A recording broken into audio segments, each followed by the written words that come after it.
What up, everybody? Welcome to Get Your News On with Ron. Oh, man. Oh, man. Oh, man. Happy Thursday. This is going to be the last show of the week because I'm traveling today. Later today, I fly to San Antonio, Texas. So, what's up, Nico?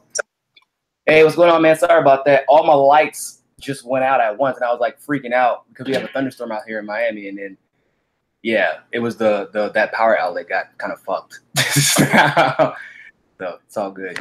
What's going on with you? Well, cool, man. We're already live, but don't worry, the show hasn't actually started yet. Okay. We don't actually start until we get like 30 people. So you're good. But thanks for joining. Appreciate you having me on. Actually, if we're not live, we are live. Or since we're not going, let me get a set of headphones. I wanted to feedback. Yeah, man. Grab some headphones. You're good. People are still rolling in. Good stuff.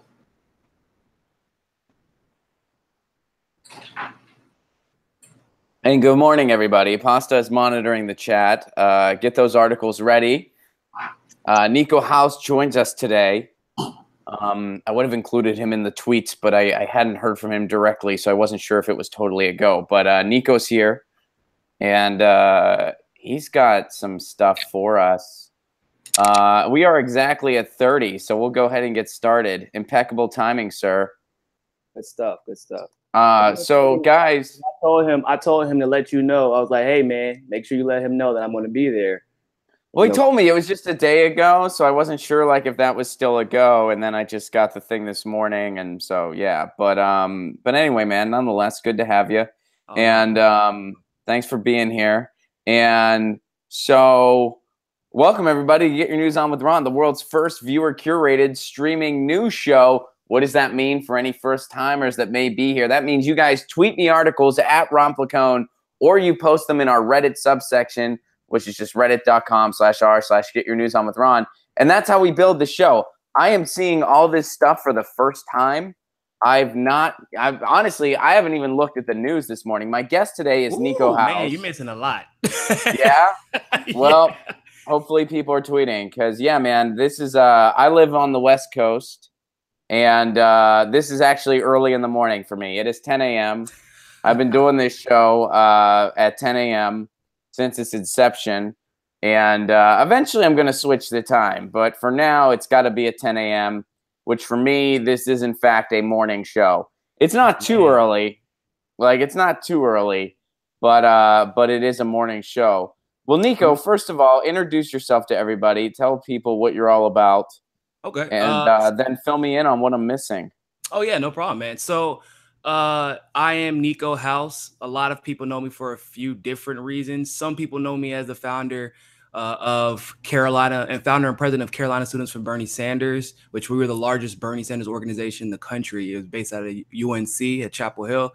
And then I went on to work for a super PAC for Jam Pack Super PAC. And I was actually an investigator, and I was the one responsible for breaking the Hillary Clinton Victory Fund. Because I was contacting a bunch of people all over the country, consultants, operatives, and it was actually a treasurer from North Carolina who explained to me exactly how that fund came to be and the pushback from people in the parties that were like starting fundraising funds. And like Victory Fund is actually like a normal term for a fund, like a fundraiser in the parties. And then they were like scratching it because they were using that term for Hillary's. And so that's why are you a Russian bot? Why are you? Because I just felt like there wasn't enough diversity in Russia. Didn't you get the memo that it was her turn? Why did you ruin that for everybody? I did get the memo, actually. I just feel like there wasn't enough diversity in Russia. I didn't feel like Hillary had the ability to bring the diversity. She just didn't have the willingness, really. And so I felt like Mother Russia really deserved her opportunity to be a melting pot. And so I decided to go ahead and jump ship. But yeah, and then after that, I kind of forcibly became a journalist. It was people just kept saying, well, we want your insight on this. We want your insight on that. And I was like, okay, I'll do a video. And then it kind of got demanding. They started demanding me, Nico, do videos on this. And I just kind of just went with it. And now I have my own network MCSC Network. And I also have a social media platform started by myself, Tim Black, and Suzanne Murphy called Just Inform. Cool, man. That's awesome. That's a long list of stuff there. And been busy 2 years. Yeah, cool, man. Awesome. Well, what am I missing in the news today, man? Since you're over on the East Coast, so you're in Miami. So you've been awake longer than me. What am I missing out on? The OIG report just came out. Okay.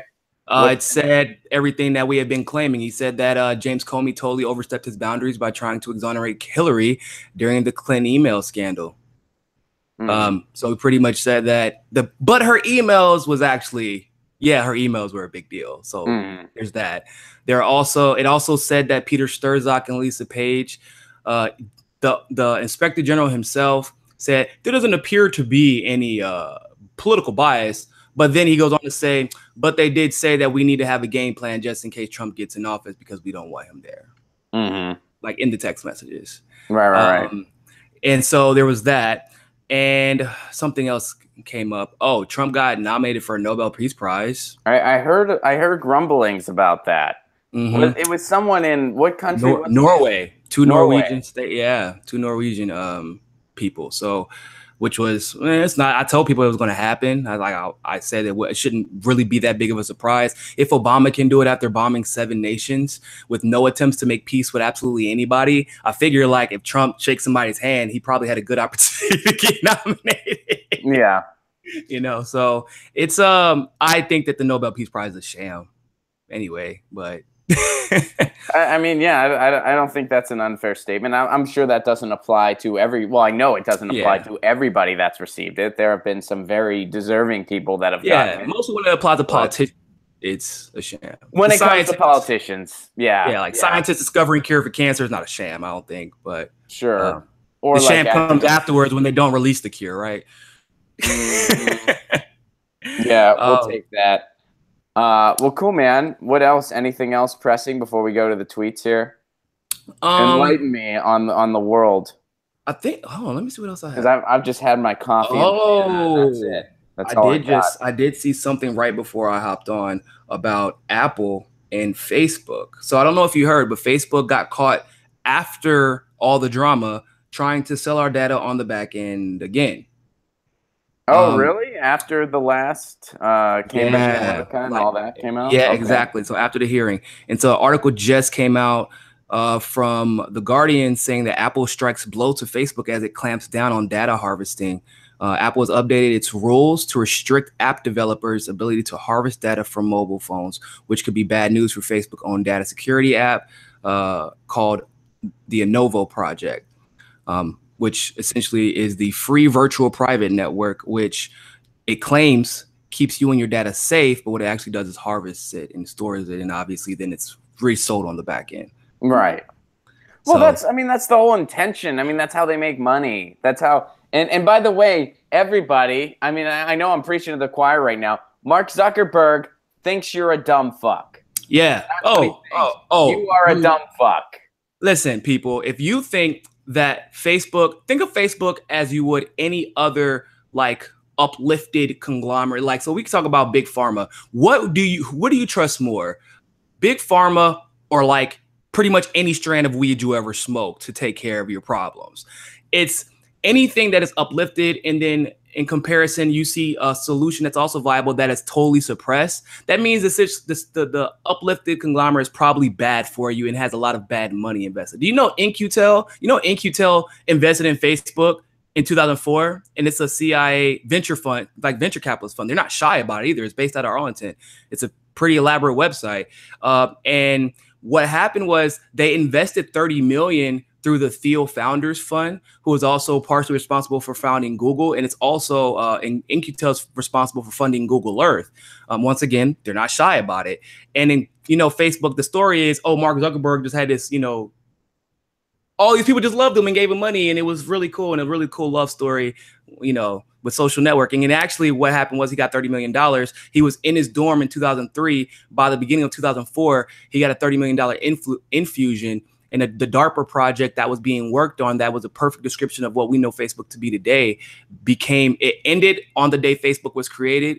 And and now we have Facebook. Seriously.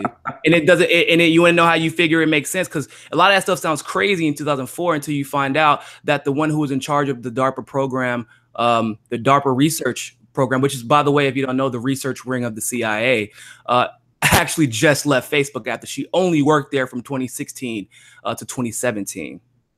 All right, cool. Yeah. So this is our first crazy tweet today, and it is from, who sent this to me? Seawalk, thank you.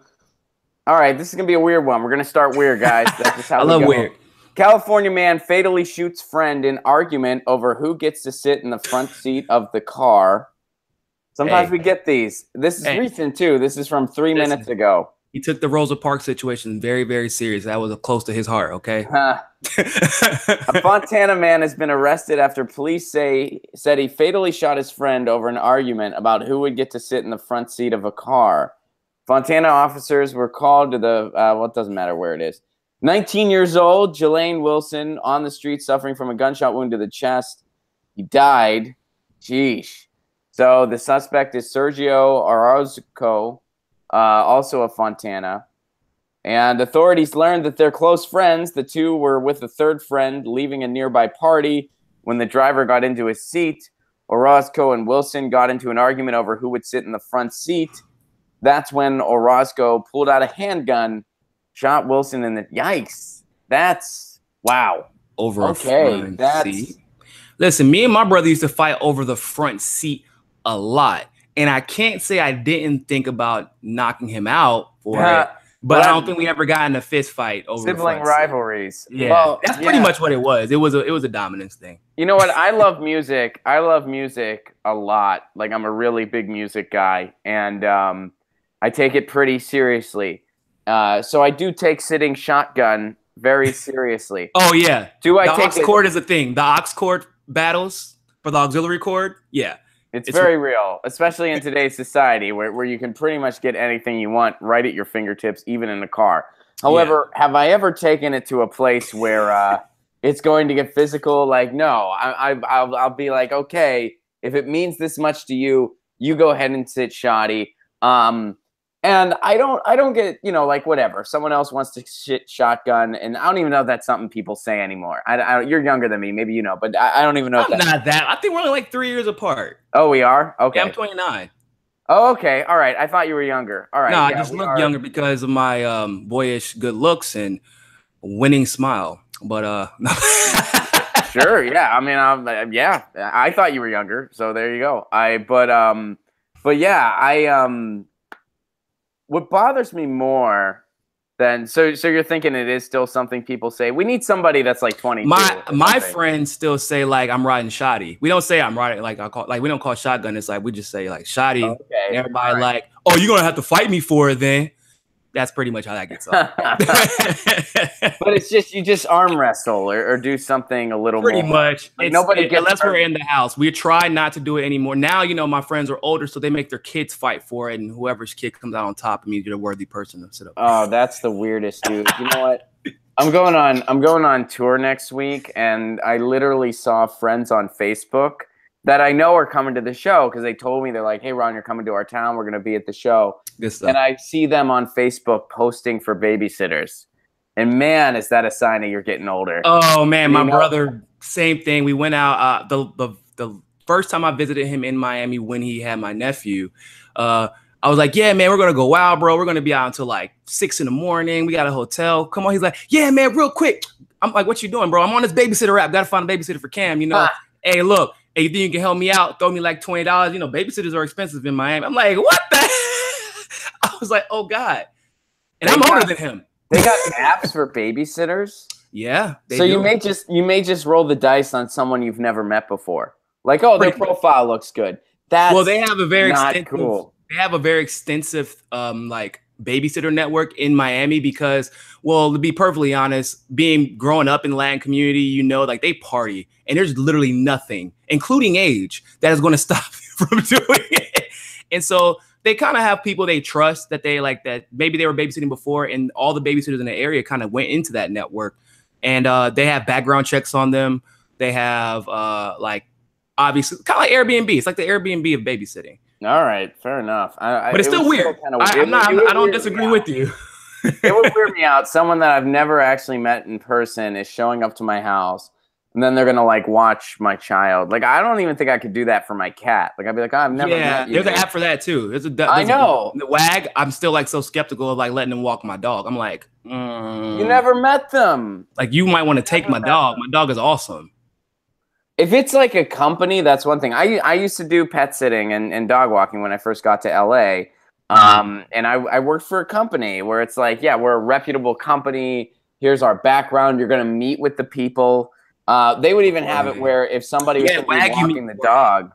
Well, I mean, the apps, it's just, I don't know. It's kind of weird to me, but it's the age we live in. I mean, it's just where we're at now. And because millennials have to work 8 different jobs, you know, they can't just simply, you know, beggars can't be choosers. We can't have animals and, you know, sanity in free time. Well, isn't that uniquely American? 8 different jobs. I mean, God bless us, everyone. Did you see the Hulu commercial where it's AT&T advertising their prepaid mobile plan?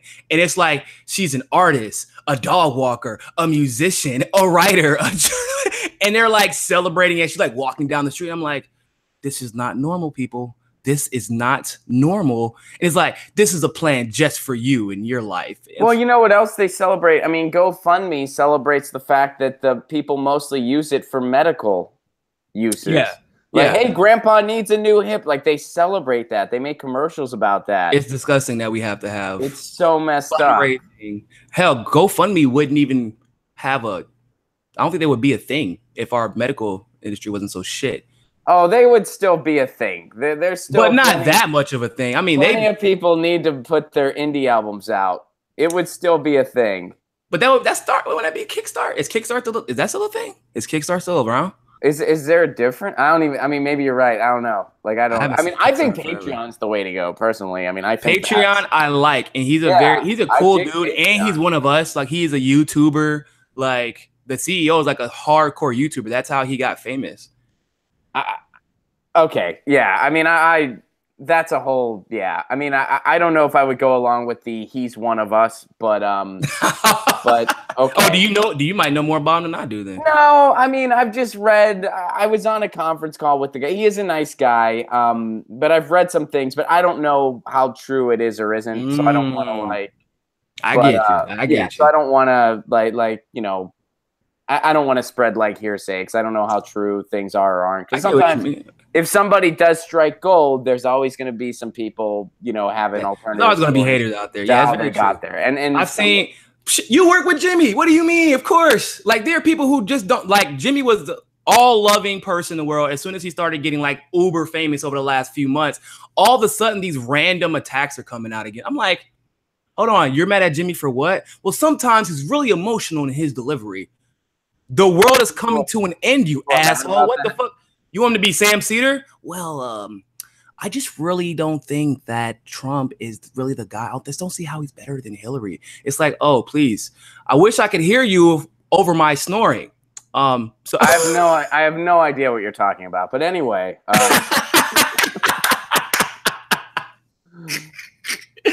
Before we put a period on this, because we got a lot of articles and people are even asking some questions in the chat. But I'll say this, and you know, this is a weird story. This is an odd one. It's a weird way to start the show. Thank you for sharing, though, Seawalk. But I'll tell you what bugs me more, and I'm not trying to make light of this, but what bugs me more than like, oh, someone's sitting shotgun and it's not me. And you know, when I was a teenager, this really used to bug me because I was just a goofy kid that didn't have any real problems in life, basically. But I really hate it if I'm driving and somebody just starts messing with the music without asking. I don't think that's a. I think that's a. No, that's an everybody thing. Dude, that's breakup. That's breakup. That's a breakup quality. It almost caused a breakup. I was just when I was 19 years old, I was dating this girl, and she's a cool girl. We actually ran into each other a few years ago, caught up, had a cup of coffee. She's engaged, or she was engaged at the time. I'd imagine she's married now. Still a really cool girl. And it was one of those things. We were kind of chasing each other a little bit here and there all throughout high school. Finally got together. I was like, all right. And she just, one day I was rocking out and she just starts, and she put on some insipid top 40 station. Oh no, that's the worst kind. Yeah, where I was listening to some punk rock music and I was like, whoa, what? We didn't cover this. Yeah. What's going on? That's a no. Because I think it's more so people who are very big on like common courtesy, and also like when this is my stuff, if this was your stuff, before I even thought about even turning it down, I would ask you if it was okay. I think, and then when you see somebody they automatically believe that they were entitled to change the station in your vehicle while you are clearly having a good time listening to your song. It's like, whoa, is this going to be our entire relationship? Do I have it was my parents' minivan, but let's not split hairs. Well, it's kind of yours. I don't know if I'll claim the minivan. I'll be like, it's my parents, but I pimp it out. I make it look good. You know what? I always say my parents bought a minivan because my family's Catholic, and my parents thought, you know what? Our son's doing a good job on his own, but what can we do to make sure he never gets laid in high school? I know. We'll get a minivan. I had a friend who's his family, like he calls himself the most stereotypical white suburban family ever, because his dad's special forces, mom perfect housewife, absolutely gorgeous, brother went to special forces. They all went to good schools and they all are like super high speed, really sweet, very welcoming. They love everybody in their house all the time. And he says, my family is actually so white and suburban that we drive a white Suburban. That's funny. I like that. You know what, man? I'll say this though. It ended up backfiring in my case because when I was in high school, I played in a band. And our parents' minivan was the only thing that would fit all of our equipment. So it ended up helping us out. We had the transportation. Yeah, we were able to get our gear to the shows. The only thing that was kind of weird but the only thing that also, we were so embarrassed by the fact that we drove in a minivan. We would like park as far away from the venue as we could. Oh my God. So we would haul our equipment for like a block. We were like, this isn't too far to walk. And we would haul our equipment. Or what we would do is we would like pull into the load-in area, load our equipment, and then they'd be like, all right, get that eyesore fucking minivan out of here now. And I would go park a couple blocks away and then come back to the loading dock. And we would. It's so funny because I feel like everybody as a kid, you wanted your parents to buy a van, not because you like the van, but just like, I get to chill, like sit back. I get to watch my cartoons while they drive me everywhere. And then when you're an adult, that quickly fades. You're like, hold on, you're telling me if we get a van, I have to drive it now? Whoa, that wasn't part of the deal. Yeah, nah. So we got some questions here. We'll jump ahead here because we've been getting some tweets. Some of you guys have tweeted stuff that we went over yesterday. So no worries, and I apologize if you missed it, but I am gonna kind of pick and choose here just for the sake of time because we're not gonna be able to get to everybody. But Nico Balthazar wants to know. And I know this kind of hits you close to home. I know I believe you're working with Tim Canova, and you'll be able to elaborate more on that here. Balthazar wants to know, which Balthazar, thank you for your Super Chat contribution. What are your thoughts on Debbie Does Ballots? Oh, as in Debbie Wasserman Schultz? Yeah, that's what that Oh, God, man. Well, can I just say one thing that we were all thinking, which was like the fact that Tim Canova got that close and didn't win was great until you remember like, oh, this is Debbie Wasserman Schultz. She probably cheated. And then when we finally get somebody who was bold enough to stand up to the system to question it and audit it and would not back down until we do, their reason is we didn't cheat, but we're going to destroy all these ballots so you can't find out. Is that cool? And then nobody's in jail right now. Violating federal election laws. What is the pulse like in Florida right now? I mean, are people very disenfranchised with her? Does she still have our base? She hasn't had our base in Florida for a good 4 or 5 years, actually. Her base. So like anybody who considers themselves on the left, the right despises her. So she can't get a single Republican vote. And then the left. Don't they know she's one of them? She's worse than them. Why do they despise her? So there's this weird thing on the right. She's into predatory loans. Isn't that their thing? Don't they like that too? That's also true. That's very true. Well, the establishment, I always say the establishment doesn't really care if you have a D or an R by your name. The only sign that matters is a dollar sign. So as long as that's there, they're good with it. It's really the only party we have. We got the money party. But they don't like her. Matter of fact, there was a politician, I can't say her name because she's actively running for office. But I was talking to her, we were laughing. She said, I used to believe in Debbie Wasserman Schultz and Hillary Clinton before I got woken up by another politician who was her friend. And she said, I always wondered, because she asked me, like, how do you feel about Debbie? I was like, oh, she cheated. What do you mean? Of course. And she's like, really? Maybe that's why everybody I called like slammed the phone or cussed me out when I said, are you voting for Debbie Wasserman Schultz? During phone banking. This is a politician who says this. And I was like, yeah, that's probably it. I mean, the court systems don't like her here. The people don't like her. But you have to remember, she has so much. The school systems, she's in the school system's money and reallocating it. That's one of the reasons that Elijah Manley, who was formerly running for the Green Party for president, actually is running, and he's winning right now for school board at large, because the Broward County School District has like either the first or second largest budget in the country. It's like $4 or $5 million. And so then, what are you doing with Tim Canova presently? Like, what are you? I work with him on filming and editing, getting ads out, messaging, helping with like speaking, and kind of making sure that his message and tonality is going to reach not just the people in Florida, but really at large, because once he gets to that next step, it's going to take the support, like the kind of Bernie Sanders national support, to get things done and hold people accountable, because that's really what he's going there for. So what does he need to do to really get this W? Because a lot of people are really rooting for him. Fundraising is a big thing, because we have a lot of people to cover in that district, and we have to make sure that we can compensate people for knocking on doors, as much as we can. We want to make sure that we can hold events, which costs money, because most of the people who do like run the events are volunteers, right? But like venues cost money, food costs money. We want to bring in people and try to compensate them for their time, for knocking on doors and things like that. And I do want people to keep in mind, when he was cheated, he only lost by a few percentage points. Right.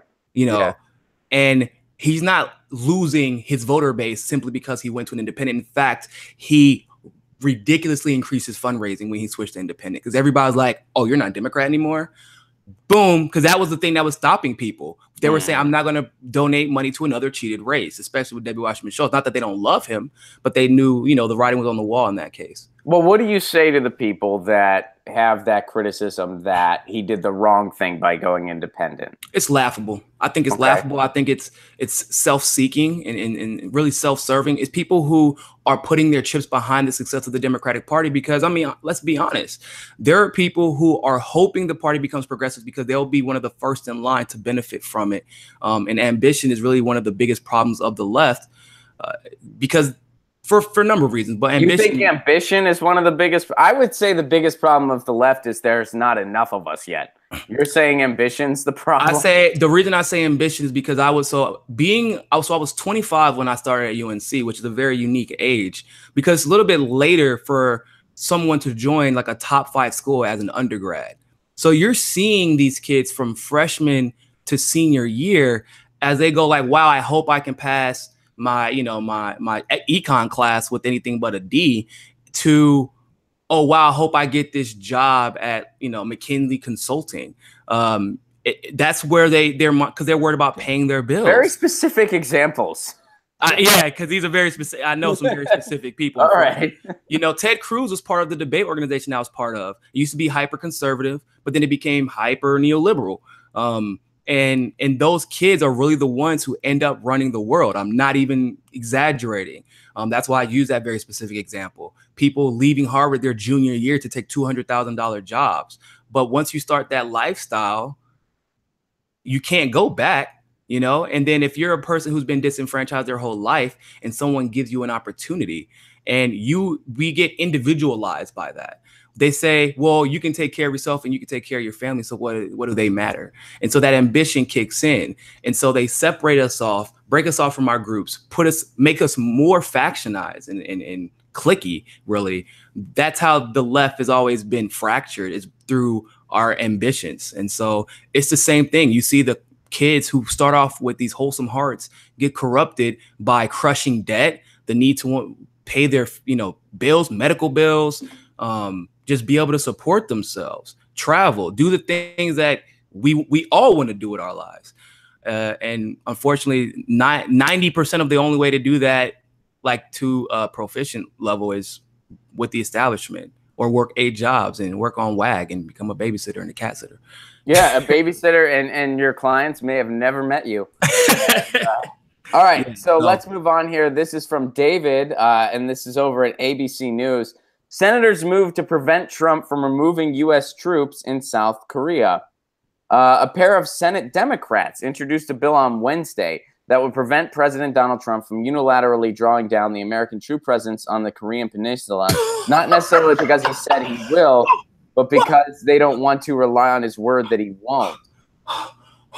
Other measures that also tie the president's hands but don't go as far are already closer to being passed as part of an essential military policy bill. Wait a minute. Are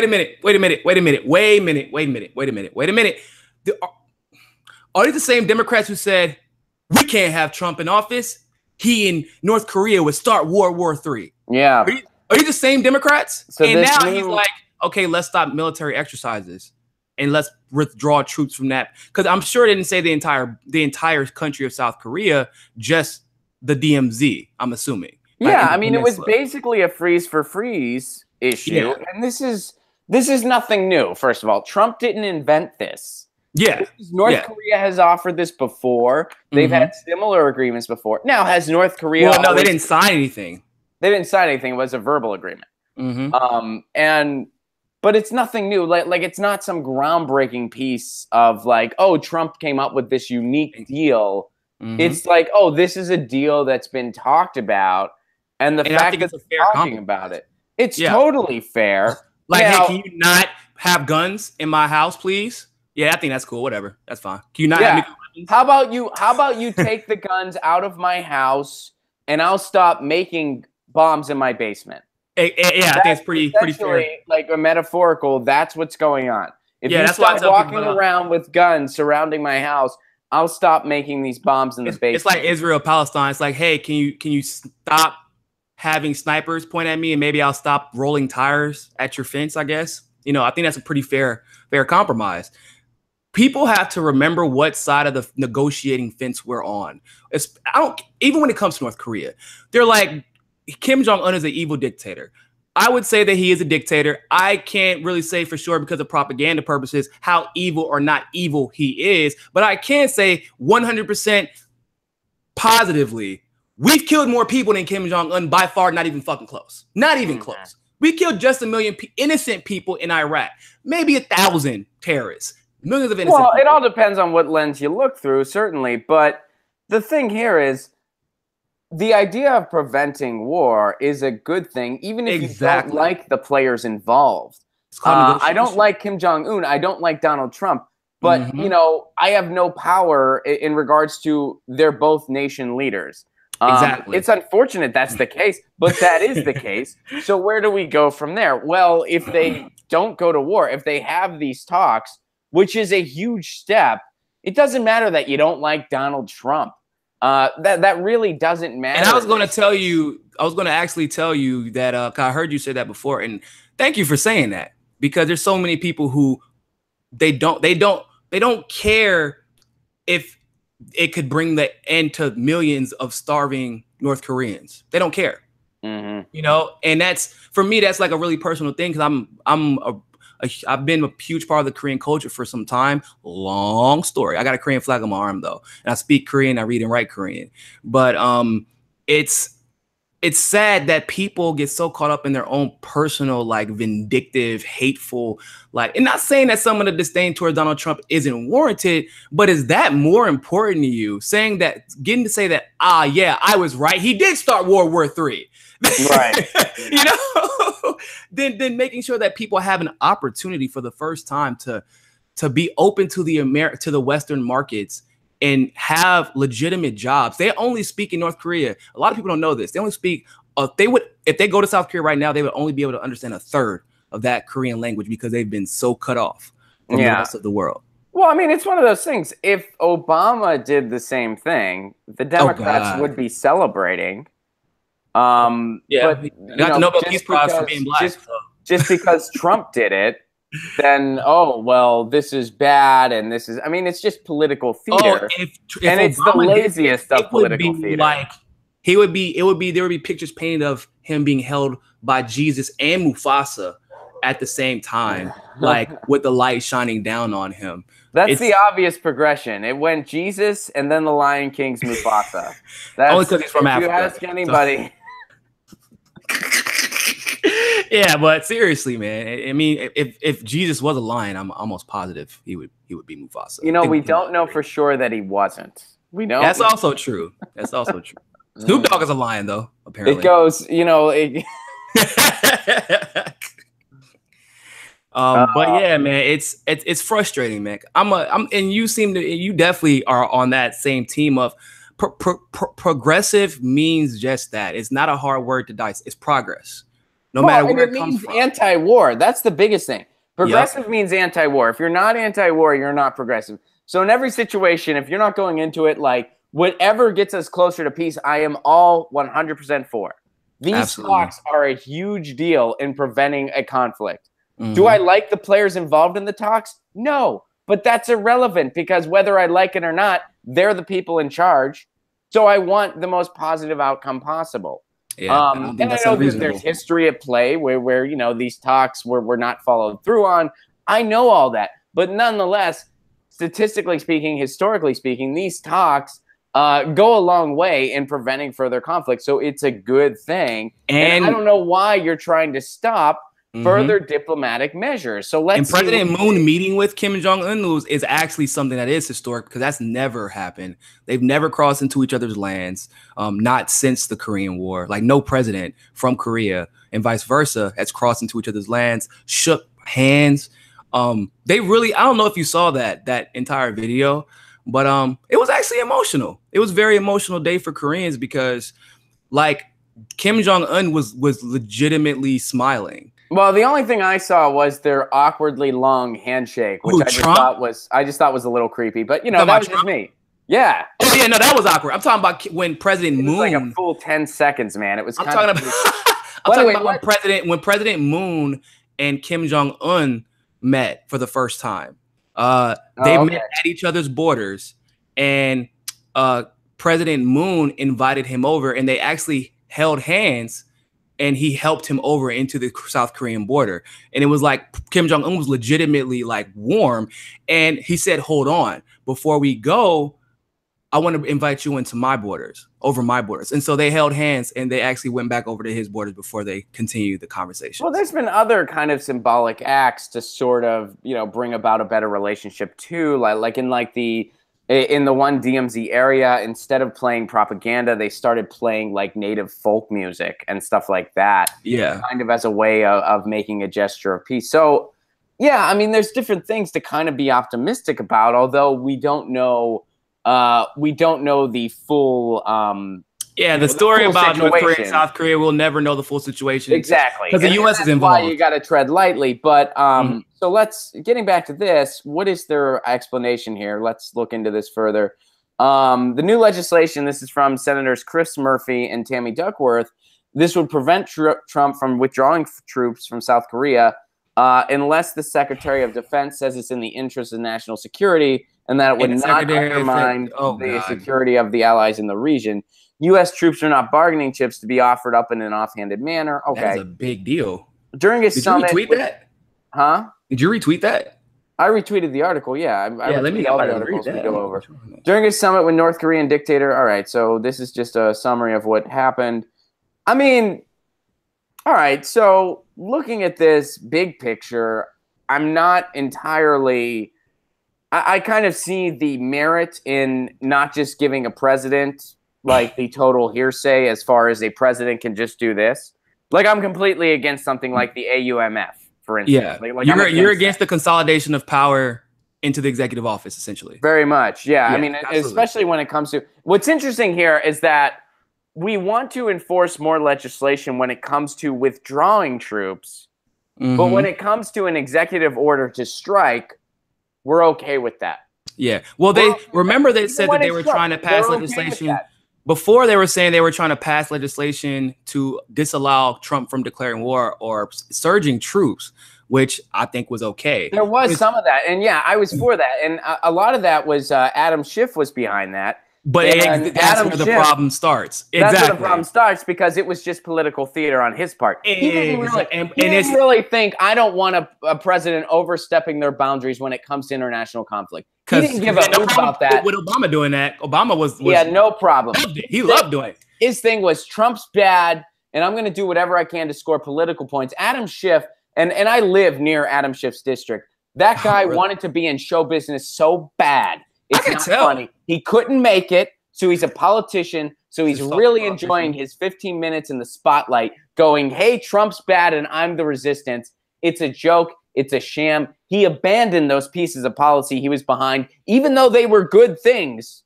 Even though his intention wasn't, hey, this is a good thing because it prevents an overreach of power when it comes to war. He said, this is a good thing because Trump's bad, which I agree. Trump is bad. I don't like Trump.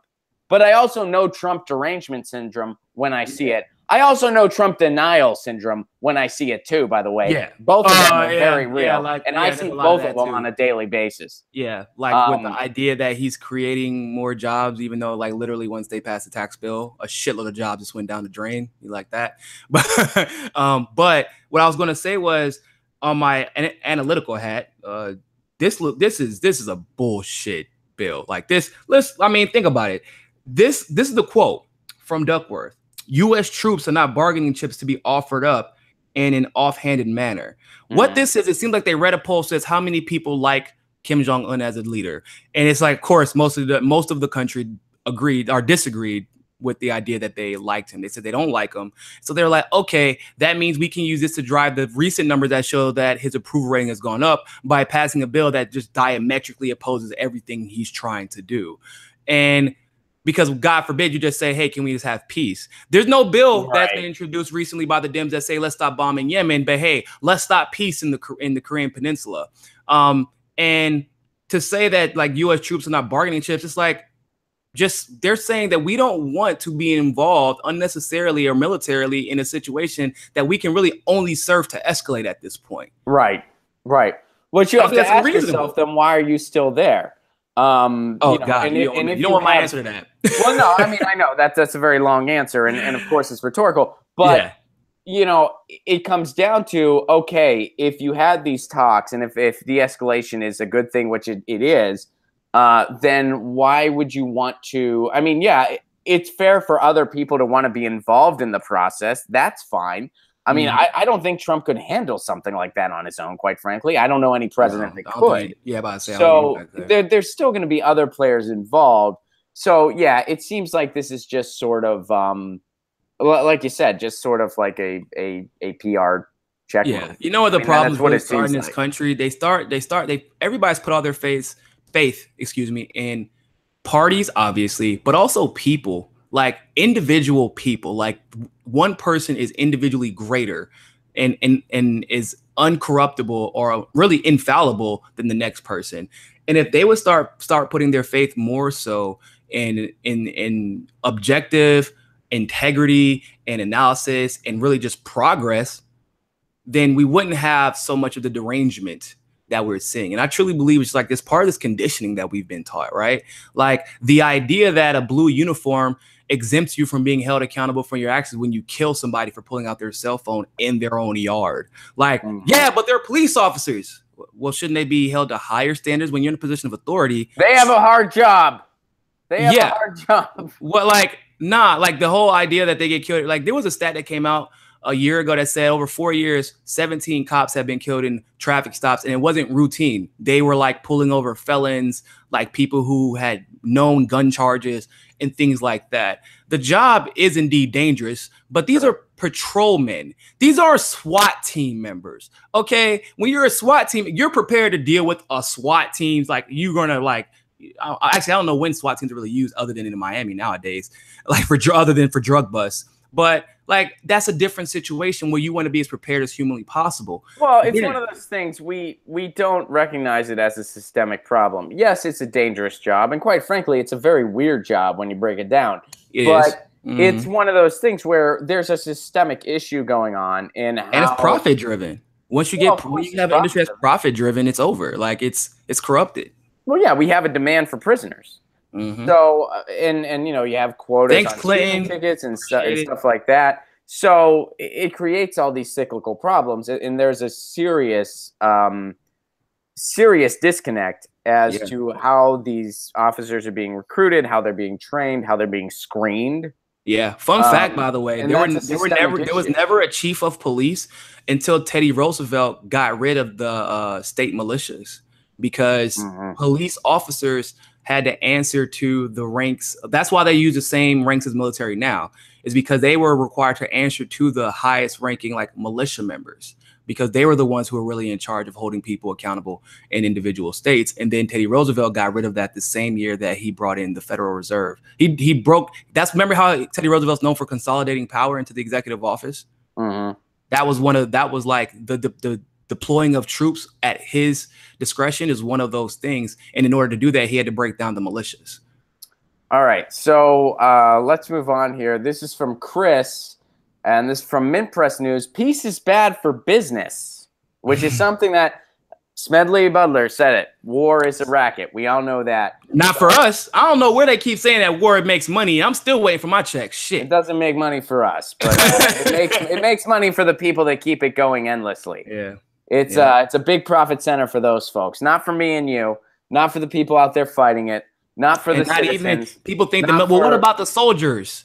Their soldiers aren't welfare. Soldiers aren't winning. The soldiers are not winning. They're losing limbs, and they come back scarred for life because they know that what they did was wrong. If we actually invested in infrastructure in this country, if we truly invested in infrastructure and green jobs, there would not be one soldier based anywhere that wouldn't be able to come home and not have a job. Absolutely. If we really invested in infrastructure, if we really invested in sustainable energy, there would not be one soldier that wouldn't have a job waiting for them. You know, it'd be a nice investment. You know how we have like, oh, you join the military, you get free healthcare, you get free, you get housing. Why don't we do this for teachers? Why don't we do it for everybody? For everybody, really. For all. Yeah, that's what I'm saying. But like, yeah, definitely that. But I'm saying, like, as far as the security and the stability is concerned, imagine how it would be for teachers to have living wages, not have to worry about feeding themselves or their kids, and not having the stressor of saying, well, because unless I go to this rich person's district, I will never get paid sufficiently. So you sacrifice what you came in for teaching to do just to be able to put food on the table. So if you're PCS, which in the military means you're moving from base to base based off of the need of the area, then all of a sudden teachers they're worried about teaching. Because, education at this point has become a matter of national security, right? I think that after this election, we can all agree on that. So we invest, however, in soldiers who then come back to no jobs, to nothing. And then and then the Republican Party will sit there and be like, but we're all about the troops. Look at how upset we are about Colin Kaepernick kneeling. Doesn't that mean, we love the troops? Well, it's like, why didn't you approve the 4% or 5% increase that Obama offered? Whoa, we're not that in love with the troops, okay?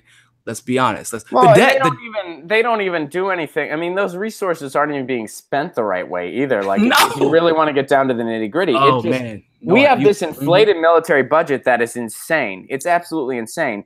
Like meanwhile, people in the Air Force, if they ruin their boots, they got to buy a new pair out of their own pocket. It's absolutely insane. And the 1% all that budget goes to the troops, people. I'm surprised it's that high, to tell you the truth. I mean, honestly, all that money just goes to the contractors, the Halliburtons of the world, and those are the people Smedley Butler's talking about. And they don't even spend it on the military. Like, they will pay. That's one of the things that the CIA loves Kissinger for. Is it because they respect him? It's because he keeps the contracts coming in. And go ahead. Well, I was just going to say, Zev, thank you for the Super Chat contribution. Invest in hemp renewables. Not a bad idea. Now, getting to this. So, peace is bad for business. Stocks plummet after the Trump-Kim summit. American defense contractors were practically drooling over the prospect of an all-out war with North Korea as President Trump was recklessly flinging fire and fury. But Tuesday's summit between Trump and North Korean leader Kim Jong-un appears to have dampened war profiteers' dreams of yet another catastrophic U.S.-led military conflict, at least for now. What kind of a sick individual do you have to be to go, oh, I had the best dream. I had the best dream last night. Donald Trump started World War III, and my stocks freaking soared. And, you know, my basement was well stocked with canned goods. And so you know where the bill. So now you know where the bill came from. It was lobbyists. Stocks dropped. Lobbyists were like, "Hey, this is gonna sound really weird, but we need y'all to be mad at Trump being peaceful." I don't know how I want to frame it, but because didn't that quote I told you about U.S. troops were not bargaining trips? That sound like right out of the Republican playbook. Shauna points out on Twitter that Wolf Blitzer said stuff like that. Wolf Blitzer, there was a quote.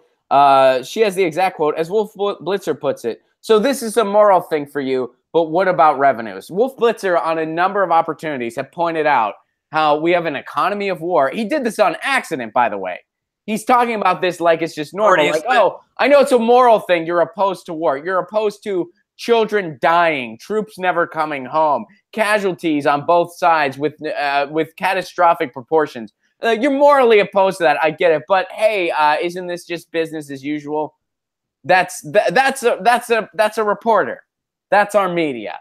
So peace is bad for business. They're pointing out that the defense contractors, they're seeing a little dip in their stocks, and so they ain't happy about this. But here's more from the article. Before you start feeling bad for America's war profiteers, that'll happen to me in the year 20 never. And by the way, of course, this is sarcasm on the article's part. And before you give Trump credit for bringing their stocks down, just remember that Democrats and Republicans in Congress just granted the U.S. president's wish for a $717 billion Pentagon budget, much of which goes straight into the pockets of companies like Boeing, Raytheon, and Lockheed Martin. Which, by the way, a side note, for all of you that don't suffer from Trump derangement syndrome, but suffer from Trump denial syndrome, which is the total other side of the fence, Trump has not delivered on his non-interventionist promise. He's not been doing that. He has been doing business as usual. He has been just as establishment as pretty much any other president. So I would say he's a pinch. I would say the pinch less, a pinch, about this much less, and that's because he was willing to meet with Kim Jong-un. Other than that, no. Yeah, I mean that's a good thing. No one's not saying it isn't a good thing. But you are correct. It has been business as usual. You know, but for the most part, it's been business as usual. Let's not go, worshiping at the guy's altar now. It is interesting, though, I feel, because these are the same publications that were crying for Trump to invade Syria with every troop that we had available. And now they're like, but no, don't think he's that he's a peaceful president now, because it's like before you were complaining that he was too peaceful and passive because he didn't want to invade Syria at the drop of a hat over chemical attacks that hadn't been proven. And I just hate the mainstream media. I just hate it. I just really do. I really dislike it. I think they're doing great work and they're heroes putting them. Oh, Chris Cuomo said all those heroes. Cuomo said that in the argument against a Republican. I'm sure he did. The Republican's a douchebag, but then Chris Cuomo was like, he's like, what do you do? Why do you never defend? He said there's extremes on both sides. I mean, that's a Republican thing. But and then he says, I am part of the media. I report the truth. Boy, I almost cried laughing. I said, oh, Jesus. Oh, it's funny getting to watch this stuff from think of all those brave reporters in the White House press briefing that when they were told to turn off their cameras, they said, yes, sir, and can I have another? Think of all those brave people. Not one said, fuck you, I'm keeping my camera on, this is my job. Not one person. Not one. Yep. That's very true. Brave. They're really brave. They don't want to lose that little key card. They God forbid they lose that key card. Some of them tweeted about it later, and we felt so bad for him. What a joke. What's the point of loves Trump and Trump loves them? It's a great relationship. Trump's good for ratings, and Trump, one thing he is really good at is playing them like a fiddle, and they don't even know it because they are that unaware of themselves. Trump is so great for the ratings that we're actually talking about the ratings of news stations. We've never talked about the rate. Like, that was not a conversation. Yeah, have you seen how well Joanne Reed's doing in the ratings? Like, Michelle Wolf nailed it. She's like, look, you guys love Trump. You love him. He's great for business. You know that. And that's why they showed his empty podium instead of a Bernie Sanders rally. That's why Ed Schultz got fired for wanting to cover Bernie. Yeah. A lot of people got fired for wanting to cover Bernie. A lot of people did. Speaking of which, there was an article that came out from The Hill today that said that Bernie's the favorite, the Democratic favorite. Oh, well, that's just because those Russian memes are still out there. But Nico, we are totally out of time. So go ahead and plug yourself. Then I'll plug myself, and then we're signing out here. Tell everybody where they can learn more about you. First of all, of course, you can go to my YouTube channel, MCSC Network, or type in Nico House. Either one comes up just fine. You can also find me on justinform.com, JUSTNFORM.com. So give people a brief explanation on what that's all about. I mean, you kind of touched on it at the beginning, but just really quick. Essentially, it's a social media platform, but it's really a community networking and news site that we created because, well, everybody's flocking from Facebook, but we still need a way to get the news, engage with people, but at a profound level instead of the vanity that we've been seeing on Twitter and Facebook. This is totally like, there's no corporate profits in it, like our corporate investments in it. We've kept it and when we finally do start raising money to grow the platform, it'll actually be from a standard set and agreed upon by the overall community about the requirements for that corporation to even be, so like human rights things, workers' rights, like minimum pay and things like that. But this, you have a timeline that you see everybody's tweets, so there's no echo chamber, there's no control of the algorithms. Anybody can post an article or a blog and it will show up on the content page. However, we do have verified contributors. So like, they're trusted, they report on facts, whether they're on the right or the left, as long as they report based off of facts, then they're perfectly fine to apply. And I encourage you to do the same, Ron. You know, there's no echo chamber there. It's a free flow of ideas, a free flow of conversation. And, you know, we've had hundreds of people over the last couple of days flock in, and it's been multiplying every week, especially as the drama with Facebook continues to unfold. Cool, man. Well, best of luck with that. Thank you. Guys, this has been Get Your News On with Ron. Check out Nico's stuff. And you know the drill here. Next week's going to be weird. I'm going on the road. I'll probably be going live. I'll be going. Congratulations on that, by the way, man. Congratulations. I wish you luck on that. Oh, okay. Thanks. I'll be going live on Monday for sure. And then from there, we're going to take it one step at a time. And what are the dates again? June 20th through 24th, Nashville, Huntsville, Asheville, North Carolina, Louisville, Kentucky, and Atlanta, Georgia. Get your tickets at ronplacone.com. Nico, I wish I was coming down to your neck of the woods, man. I know, man. I know. Look, next time, sometimes I hang out in Atlanta, but recently I kind of try to avoid the South in general. But hey, if you ever find your way down here, or whenever I come out to LA in a couple of months, I'll definitely be sure to stop by. We can do something together. Please do, man. Yeah, totally. Awesome. Guys, tickets available at ronplacone.com. And if you are so able, you know the drill, patreon.com/ronplacone. For a pay-what-you-can level, you get all kinds of perks, free show tickets, and you're going to help me get a monitor behind my ass. I want it so bad. Fancy. Help me out. Stuff. Help me grow this thing. Patreon.com/ronplacone. I love you all very much. I'm sorry we did not get to everybody's articles, but we never do, which is awesome because you guys are awesome participants, and you do such a great job that it's too much for us to cover in an article or in an hour. So thank you so much for being awesome participants once again. I love you all very much. I will not be on tomorrow because I will be traveling. I'll be in San Antonio. Which, by the way, if there's any San Antonio people, go to ronplacone.com and email me. I'm doing a house show in San Antonio Friday night. It is a semi-private event, so you kind of have to email me to get the info and stuff like that. But if that is of interest, email me for that. And yeah, have a good weekend since we won't be on tomorrow. This has been Get Your News On with Ron, the world's first viewer-curated streaming news show. We do this normally every Tuesday through Friday at 10 a.m. Pacific Standard Time. Next week's going to be weird because I'm on tour. Check out Nico House. Nico, thanks again for doing this. Appreciate you having me on, Ron. All right, everybody. Have a good weekend. Peace out.